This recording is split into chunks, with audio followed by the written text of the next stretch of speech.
Hey there, and welcome to Real Investment News. I'm Mike O'Neill. This afternoon, things are a little mixed. The Dow is up about 95 points. The S&P is down 3%, and the tech-heavy NASDAQ is down 86 points. Now, I want to talk about the index group known as FANG, and here is why it is called that. We're talking Facebook, Amazon, Netflix, and Google. Now, all of them are down today. As you can see, Netflix is actually down almost 6%. The index itself has dropped about 3.7%. The reason? Well, as Congress is continuing its efforts to reform the tax code, traders are starting to move to firms that could see the biggest benefit from a reduction in the corporate tax rate. So we're talking about banks, and when you talk about banks, you're talking about the financial sector. As you can see, it is up 1.5% here. We're talking JP Morgan, Wells Fargo, and Bank of America, and they're all climbing this afternoon. You can see actually for the past 2 days, they've actually been climbing rather steadily.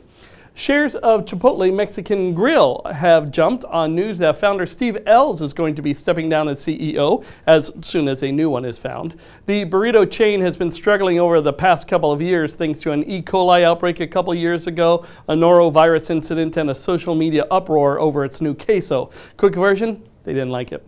Ells says it's clear the company needs to move faster to make improvements, and investors agreed. The stock jumped more than 5% at one point today. As you can see, it's still up about 3.5 points, but you can see what happened there between yesterday and today in the after hours trading.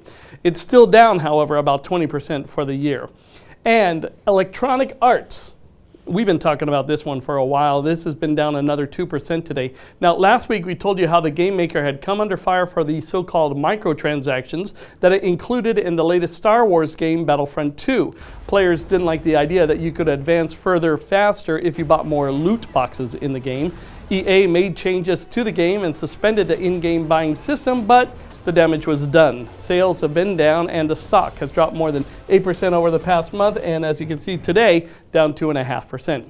That's it for the afternoon market report. Thank you very much for watching. Be sure to follow us on Facebook and Twitter and subscribe to our YouTube page. We will see you at the close.